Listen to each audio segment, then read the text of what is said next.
Amount होती है। Visa आप लेने जाएंगे तो इतनी बड़ी अमाउंट नहीं थी, 1-2 लाख के अंदर आप उम्रा करके आ जा सकते हैं, मगर अगर आप उम्रा करने के लिए जाए।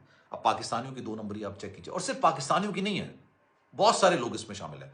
पिछले साल सऊदी अरब ने जितना हज के वीजे जारी किए थे ना, उससे ज्यादा तादाद में लोग हज करने के लिए आ गए, उससे ज्यादा तादाद में। अब उसका रिजल्ट क्या निकला? उसका रिजल्ट ये निकला, क्योंकि ऑब्वियसली सऊदी अरब मजाज अथॉरिटी है कि अगर वो हज के वीजे जारी करता है, हज वहां पर होता है, तो वो हज के इंतजामात की देखभाल भी करेगा। हाजियों की देखभाल करना, उनको हर तरह की सहूलियात को फराहम करना, ये सऊदी अरब की जिम्मेदारी होती है। इसके लिए बाकायदा एक वजारत उन्होंने बनाई हुई है।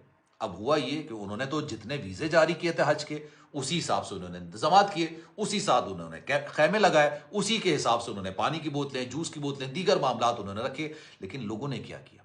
लोगों ने यह किया कि हज से पहले, कुछ अर्से पहले, जैसे भी रमजान आने वाला है, रमजान से पहले उन्होंने 1 साल का मल्टीपल वीजा ले लिया। अब मल्टीपल वीजा लेके उन्होंने ये कोशिश की कि वहां पर जाए, ज्यादा पैसे नहीं, 1-2 लाख रुपए में आपका खर्चा होता है, वहां पर जाके छुप जाएं, और जैसे ही हज का सीजन होगा आप बाहर निकल कर आए, और दीगर हाजियों के साथ जिन्होंने 12-12 लाख रुपए हज के अदा किए, उनके साथ जाके आप हज कर लें। रिजल्ट क्या होता है? अमवात होती है, फैसिलिटीज उस हिसाब से नहीं होती, गर्मी हद से ज्यादा होती है, हब्स बहुत ज्यादा होता है, लोगों के पास सहूलियात नहीं मिल पाती हैं, और उसकी वजह सऊदी हुकूमत नहीं होती है, क्योंकि उन्होंने इंतजाम उसी हिसाब से किए होते हैं जिस हिसाब से उन्होंने वीजे जारी किए होते हैं। अब सऊदी अरब ने यह किया है, अब आपको मल्टीपल वीजा नहीं मिलेगा। हालांकि आपको पता है मल्टीपल वीजे की कीमत भी उतनी ही थी तकरीबन, जो मैंने एक ट्रैवल एजेंट से पूछा, उन्होंने कहा कि जनाब जितनी एक दफा की होती है उतनी की। अब आपको 1 महीने का वीजा जारी होगा उम्रे का।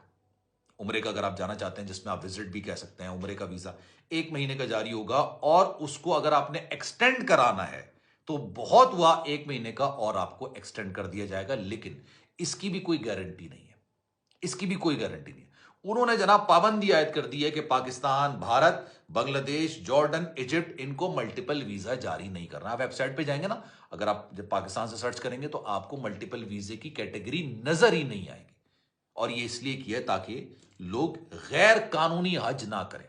आप सोचिए, मैं जो टर्मिनोलॉजी यूज कर रहा हूं, गैर कानूनी हज, हज अल्लाह की खुशनुदी के लिए, इस्लाम का रुकन है, इसलिए अदा किया जाता है। हर एक का ख्वाब होता है, जिसको अल्लाह ने इस्तिताअत दी है, पैसा दिया है, वो जाके हज करता है। लेकिन इसका मतलब ये नहीं है कि आपके पास इस्तिताअत नहीं है, आपके पास पैसे नहीं है, तो हज आप पर लागू ही नहीं है। लेकिन लोग क्या करते हैं? 2 नंबरी से, मतलब गैर कानूनी तरीके से, गैर शरई तरीके से वो वहां पर चले जाते हैं, और एक जो काम चोरी के तरह किया जाता है कि आप छुपे हुए हैं, आप चोरी कर रहे हैं, उस तरीके से आप हज परफॉर्म कर रहे हैं। तो सोचिए क्या वो आपकी इबादत कबूल होगी? और इससे हक किनका मारा जाता है? उनका हक